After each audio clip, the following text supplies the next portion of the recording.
Bien, continuando con el tema en esta parte, vamos a hablar acerca de las guías para el grupo de riesgo. Recuerden que habíamos dicho que existían dos tipos grandes de ruta: la ruta de promoción y mantenimiento de la salud, la cual ya vimos en la parte anterior, y las rutas para grupos de riesgo.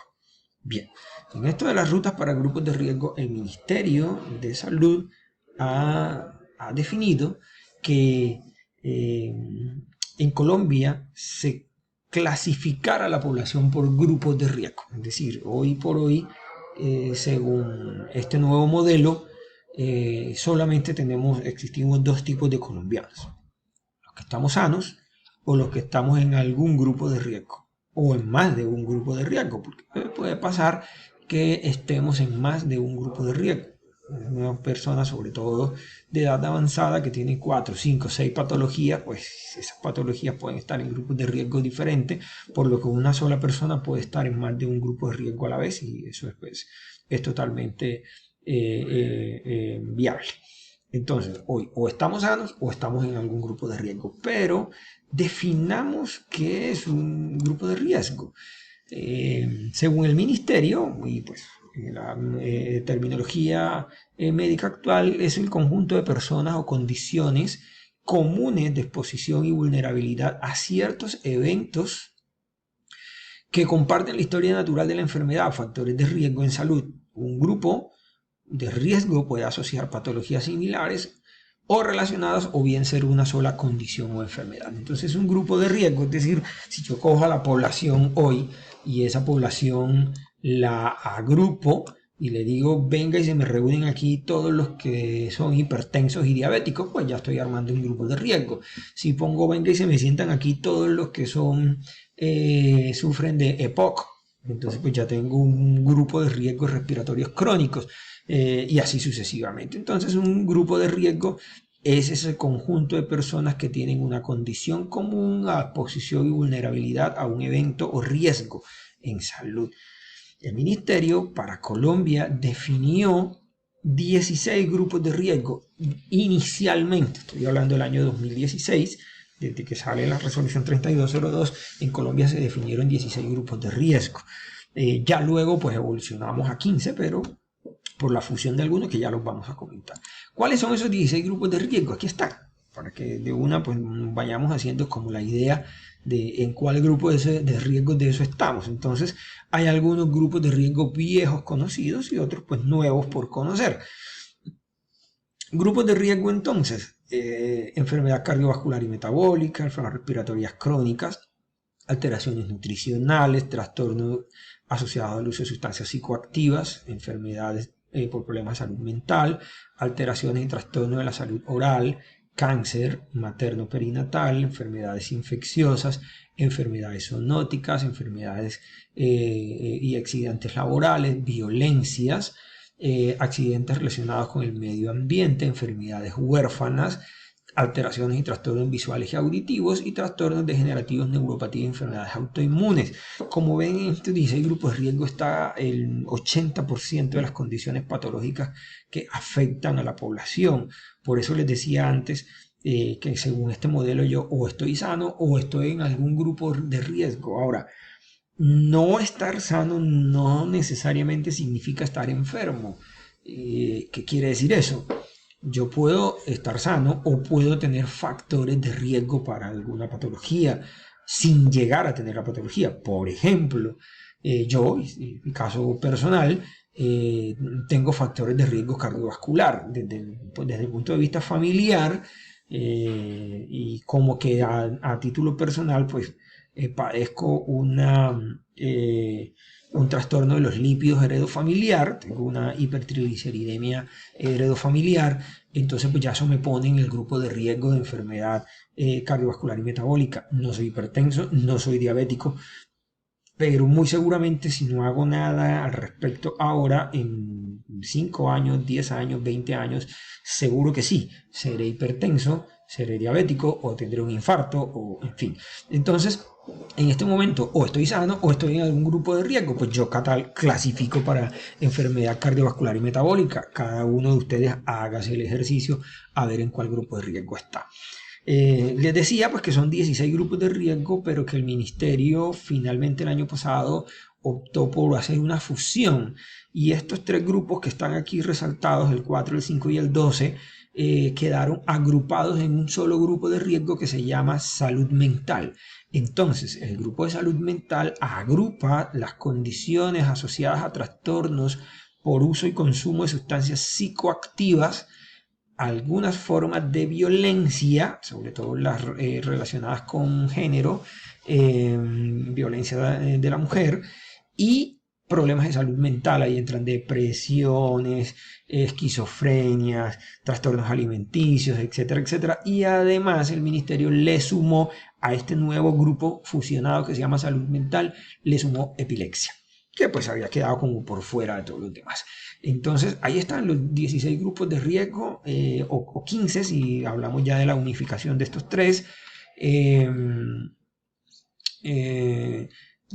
las cuales yo le decía pues a mis asesorados, siempre les he dicho, sobre todo las IPS privadas, yo no veo allí 16 grupos de riesgo, yo veo 16 oportunidades de negocio, porque pues cada grupo de riesgo de eso es una oportunidad de negocio en la cual yo como IPS me especializo en uno de esos grupos, pues no sé, por poner el ejemplo, enfermedades respiratorias crónicas, me especializo en esa ruta, en manejar de manera integral los pacientes. Recuerden que por definición la ruta integral de atención incluye detección temprana, diagnóstico, tratamiento, rehabilitación y paliación de los pacientes crónicos con enfermedad respiratoria crónica, y ya luego le digo a la EPS, vea señor EPS, sabe que deme toda su población con perteneciente a este grupo de riesgo, y yo se los gerencio, yo se los administro, yo se los mantengo controladitos, le hago la gestión del riesgo de esos pacientes, y pues yo me encargo de ellos. Entonces, como ven, 16 oportunidades de negocio, pues ahí les doy el dato.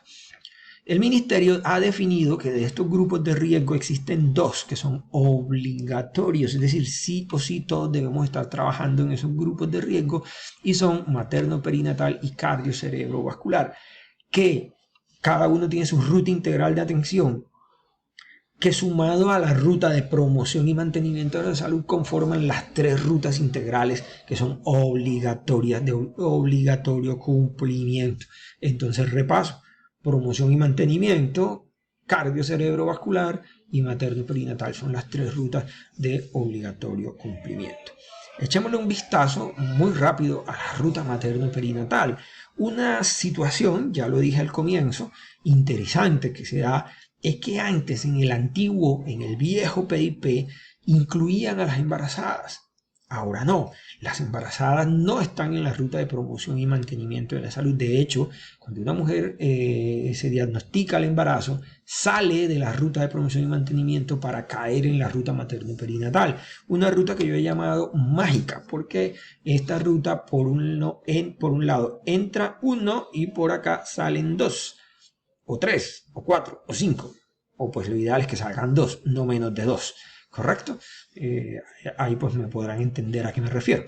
Entonces, miremos un poco cómo funciona la ruta. La ruta es ese camino que debe recorrer la mujer embarazada y pasa incluso comienza desde mucho antes de la atención para el cuidado preconcepcional, y esto es algo que pues también se vuelve una oportunidad de negocio para las IPS.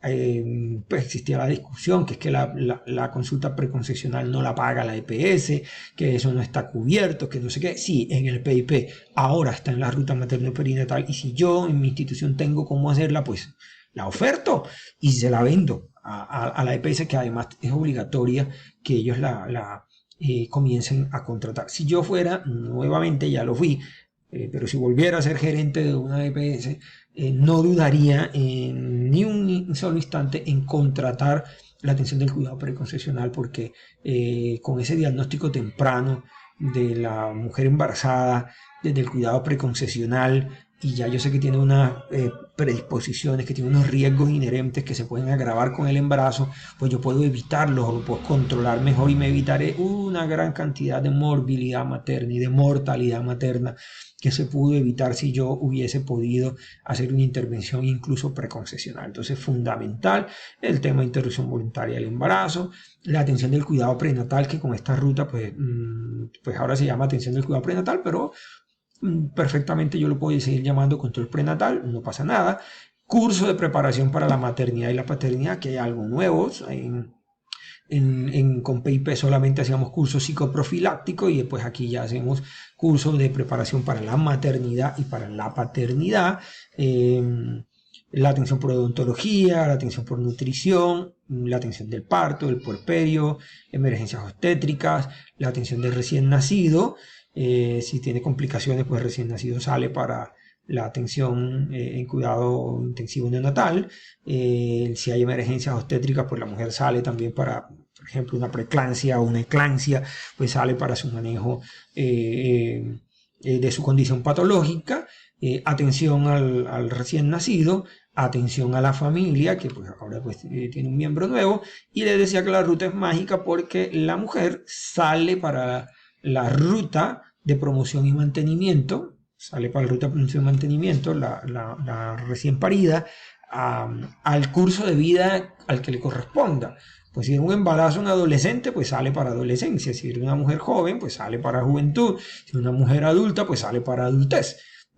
Para el curso de vida y continúa la ruta de promoción y mantenimiento. Y ese nuevo producto, ese recién nacido, pues sale para la ruta de promoción y mantenimiento y entra a primera infancia y va a él a hacer su propio ciclo ahora y su trasegar por todos los cursos de vida. Entonces, esta es a grandes rasgos la ruta de promoción y mantenimiento, la ruta materno-perinatal. Como ven, un par de cosas nuevas, no más.